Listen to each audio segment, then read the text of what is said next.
Hey guys, Steph here and my little sister. This is Jill. Hey! So every time my family comes in town, I guess it's going to be my new tradition that I do a Q&A. And it's been a little while since I did one. I did one back in the spring with my mom. I'll link to it up here. I am still working on getting my husband to do a Q&A with me, so just be patient. We're gonna wear him down eventually. He'll do one. But for now, I have my sister who is just as awesome and if not more awesome. Okay, here we go. So your burning questions about flylady, getting your life organized. My sister is a working mom. I am a stay-at-home mom, so everything to do with that. We are going to try and tackle as many questions as we can right now. A little bit about my sister. Her name is Jill. Yeah, my name's Jill. I'm coming here from Alberta, so one province over. It's about a 12-hour drive, but we choose to fly because I've got two little ones. I've got a 3-year-old and a 1-year-old. And so here in Canada, we get 12 months maternity leave. So I just went back to work. So question one, and you already kind of answered, is how old are your kids? So our kids are super close in age, which is awesome. It's fun to have cousins the same age. So I have a little girl that is 3.5. She'll be 4 around Christmas. And then Jill has her 3-year-old. And then I have a 2-year-old, and then she has a 1-year-old. And then we have the baby on the way due in January. And we don't know what the gender is yet. But right now we have 3 girls and 1 boy. So we're kind of hoping for another boy so that her little boy has a friend. He needs a buddy. Let's do some childhood stuff. So what is your favorite memory of growing up together? Which, I should add, we didn't really grow up together. No, we had a different kind of childhood. We grew up in separate homes, in separate towns. My sister grew up with our dad and I grew up with my mom. It's just the way it ended up working out. So we kind of didn't really see each other on weekends. We weren't that close until we were adults. So that's a little bit, anyways, yeah. Do you have a fond memory of me from childhood? It wasn't very nice, don't you?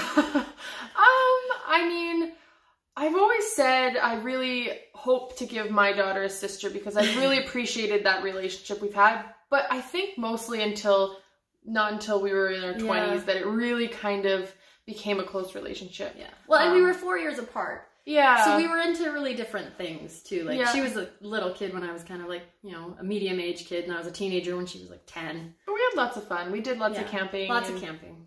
There was that one summer that Steph moved in with my dad and I. Oh yeah. And for some reason she decided she didn't want her own bed in her own room, so we just shared a bed in a bedroom. Oh, wasn't that nice for you? Summer? Yeah. And people always mistake us for twins, which we used to have a little bit of fun with, especially when we worked at the same grocery store when we were younger. And restaurant. We've had a lot of the same jobs. This one says, what do you admire about each other and what do you not like about each other? You can go first. Okay, one thing I admire about my sister is she is so level-headed. Like, things can be bothering her to no end, and I can usually tell, but only because I'm her sister, and she just keeps her cool and never blows her lid, and nobody even knows, right? She'd be so angry at a situation or with someone, and she just stays so cool, and I always admired that about you. I think what I admire about you is maybe the opposite, is how your ability to confront situations. You don't let things slide. If someone's in the wrong, you're gonna tell them. And not even in the wrong to you, but just in general. If you were to be walking down the street and you saw something happening that didn't even involve you, you would confront that and stop it. And I think that that's awesome. And I think that more people should be like that and have those qualities. And I am working on it because too many of us just kind of let things roll off our shoulders because we don't want to deal with it. But definitely not Steph. Thank you. Things you don't like about each other, that we don't live nearer to each other. I really am sad that we don't live close together because I don't have a closer friend than my sister. So we talk on the phone a lot. Mm-hmm.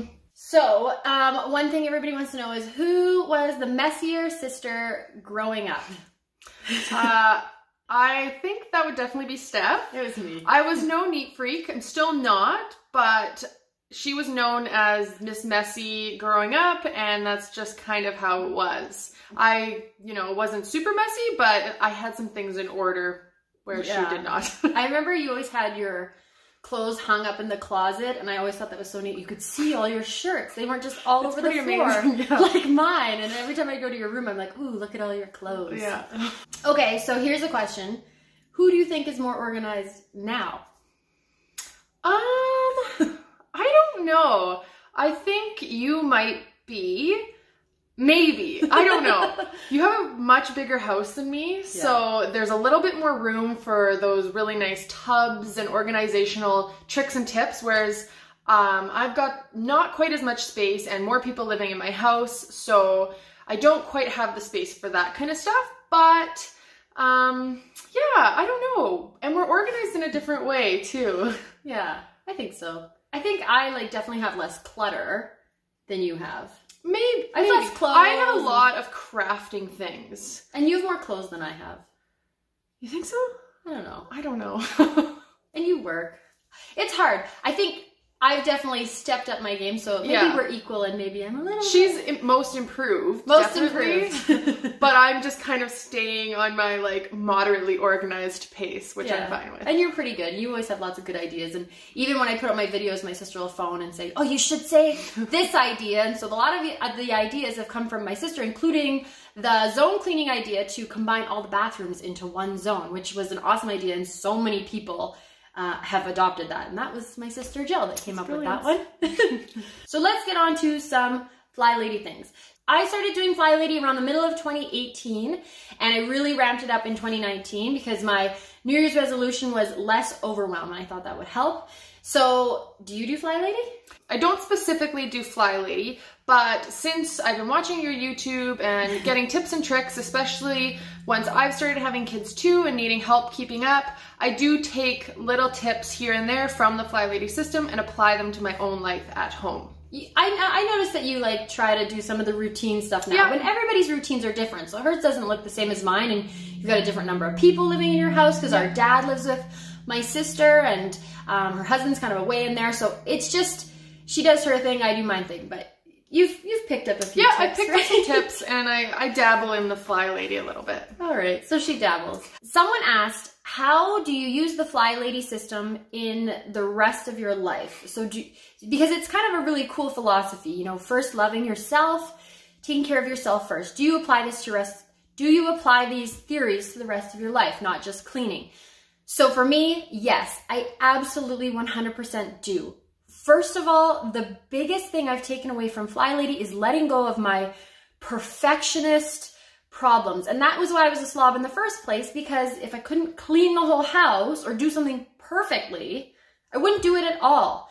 And so I've let that go in a lot of places in my life. And I've been better about delegating things to other people and just deciding they'll do their best and that's enough. Mm-hmm. So that's a big one for me. And then just taking care of myself. And we were talking about this since you've been here, is just when you take care of yourself, especially as a mom, you can be a better mother, friend, wife, and general person than you would if you put everyone else's needs before your own. Yes.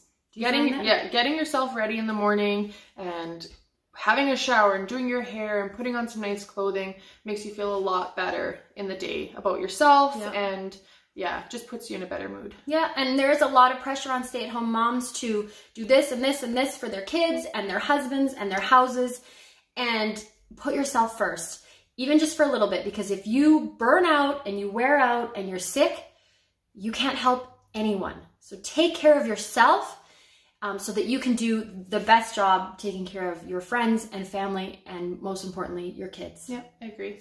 So one question that was asked quite a few times in a few different forms is, how do you keep your house clean when your family doesn't want to help, or you have one particular family member who is seemingly sabotaging the whole thing? And this could be a husband or a child or two very young children, as in our case. And so that's just a question that I think a lot of people struggle with all the time.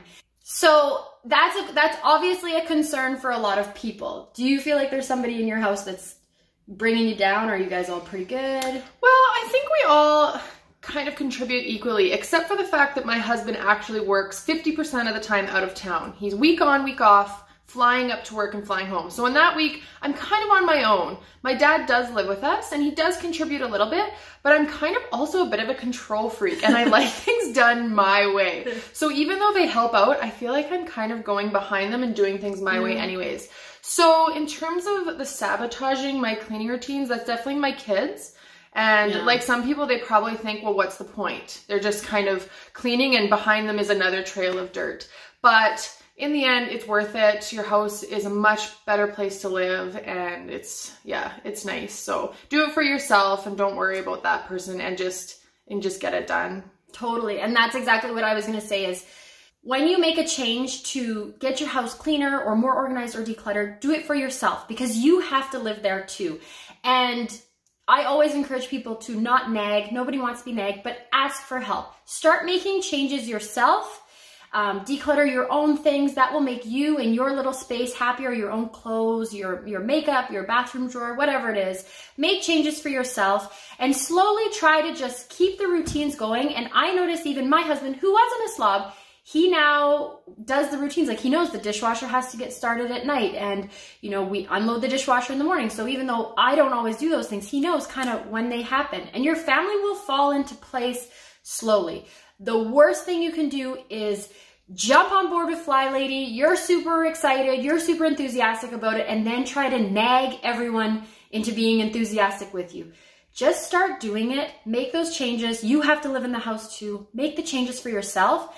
And it'll come. Like, just start asking them slowly to do one thing or another thing. Don't let it bother you. Just start trying to make changes on your own. A question that was asked was, what do you do when you find yourself slipping in your routine? So Jill said she doesn't really use flylady, but I use flylady. And also, what do you do when people come to visit and it just seems like you don't have the time to clean and you can barely keep up? So that's like now. We have 4 kids under 4 in this house and we're busy trying to do things and hang out. And all I'm going to say about little kids and keeping up is there is really not a such thing as keeping up. Just do your best to get things done and keep going. So don't keep up, just keep going.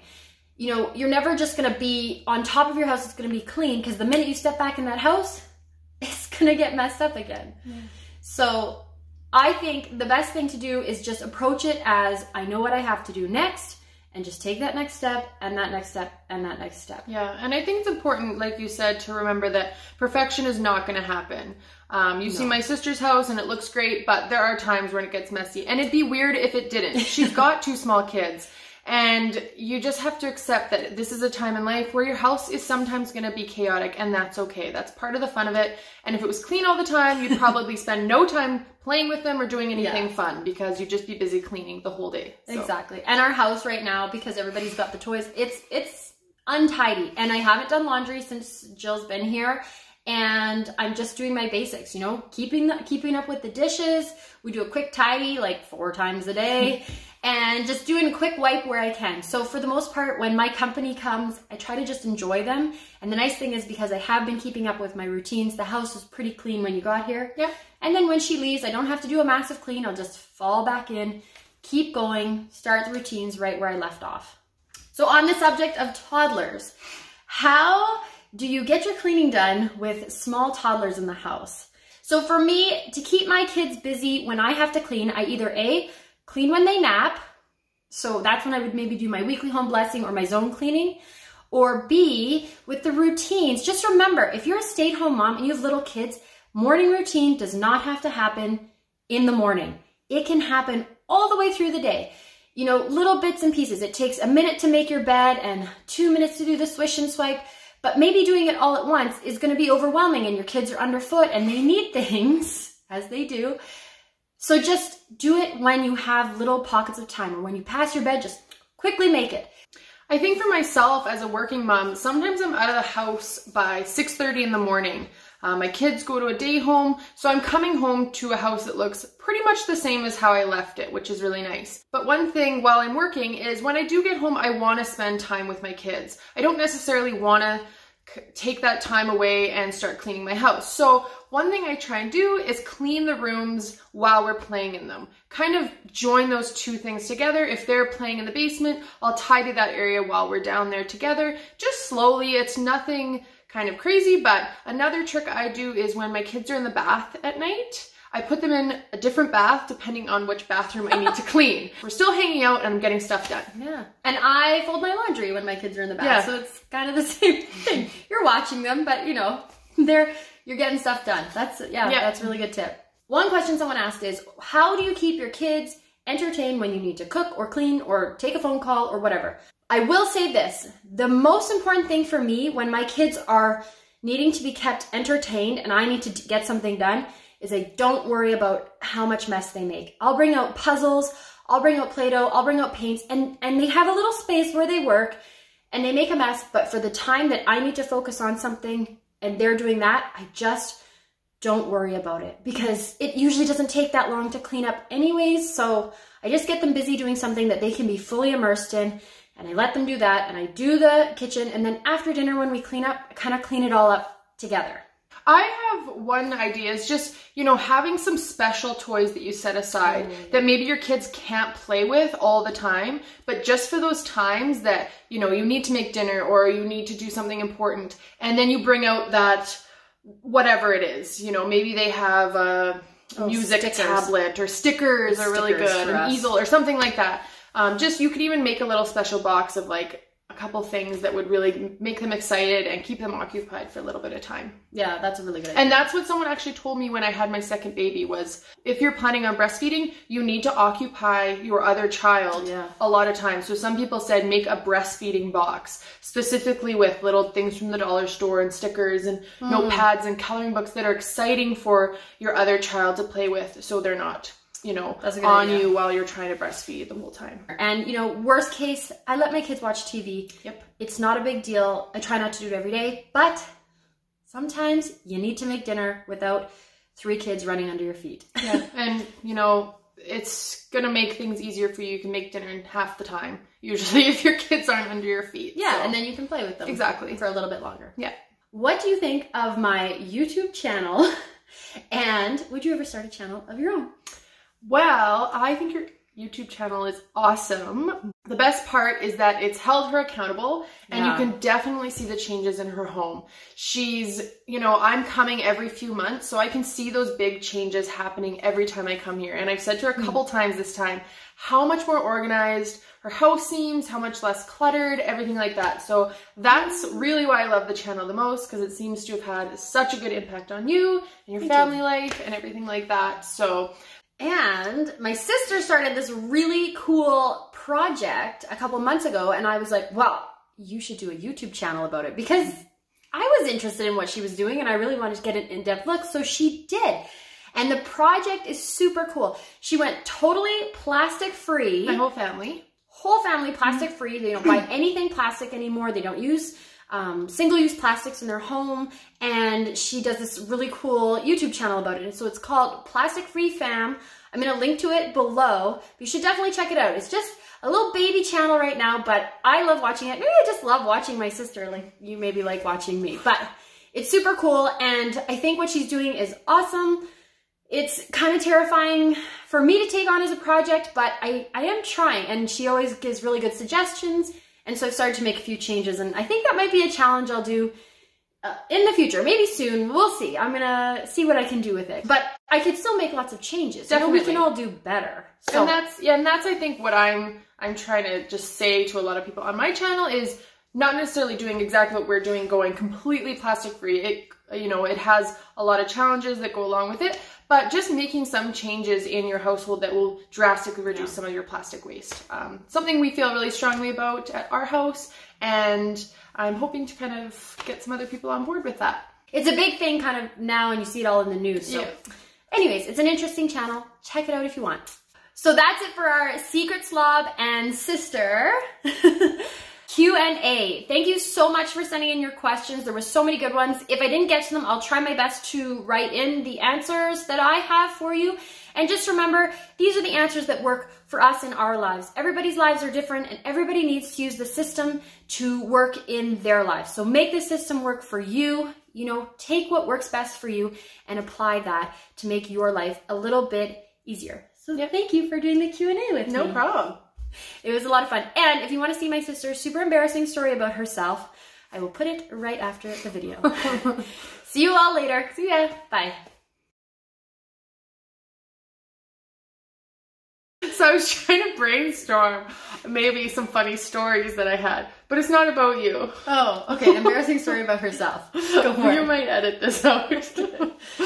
So this was like 8 years ago, and it's just a really funny story. Everyone always laughs. Okay, I'm ready. And I was in Vancouver going to a hockey game with my dad and my mom and my stepdad. Some people might find that strange, but they're all friends. And they're family friends, and their 3 sons, and we were going to a Vancouver Canucks game, and as we were going, I noticed I got my period. It's funny. I'm not putting this in there. Let me just finish.